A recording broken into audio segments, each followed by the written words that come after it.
മനുഷ്യത്വം മരവിച്ച ഈ സമൂഹം എന്തൊക്കെയോ വെട്ടിപ്പിടിക്കുന്നതിന് വേണ്ടി, എന്തൊക്കെയോ നേടിയെടുക്കുന്നതിന് വേണ്ടി പരക്കം പായുകയല്ലേ. ഇവിടെ ഈ കൂടെ യാന്ത്രികമായി ഈ ഒഴുക്കിനനുസൃതമായി പോകുന്ന ഒരു പൊങ്ങുതടി പോലെയല്ലേ നമ്മളും ആ കൂടെ ഒഴുകുന്നത്. ഒന്ന് നിൽക്കാനും ഒന്ന് തിരിച്ച് ആത്മപരിശോധന നടത്താനും ഈ ഒഴുക്കിനെതിരെ നീന്താനും എത്ര പേർക്ക് കഴിയുന്നുണ്ട്? അവിടെയല്ലേ പ്രധാനം.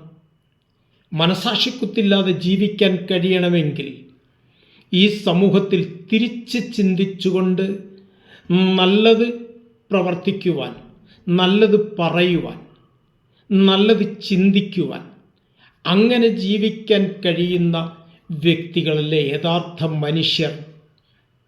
ഇവിടെ ഇത് നമ്മുടെ ജീവിതത്തിൽ നമ്മൾ ഓരോരുത്തരും ഒന്ന് അറിഞ്ഞിരിക്കേണ്ടതല്ലേ. ഇതാണ് പരമപ്രധാനം. അങ്ങനെ ജീവിക്കുന്ന വ്യക്തിക്ക് ജീവിത വിജയം 100% ഉറപ്പാണ്. ഇത് എല്ലാവരും ശ്രദ്ധിക്കേണ്ടതാണ്. ഈ വീഡിയോ നിങ്ങൾ ആദ്യമായിട്ടാണ് കാണുന്നതെങ്കിൽ ദയവായി സബ്സ്ക്രൈബ് ചെയ്യണം, ഷെയർ ചെയ്യണം, ലൈക്ക് ചെയ്യണം. എല്ലാവരിലും ഈ സന്ദേശം എത്തിക്കേണ്ടതാണെന്ന് അറിയിക്കുകയാണ്. നമസ്തേ.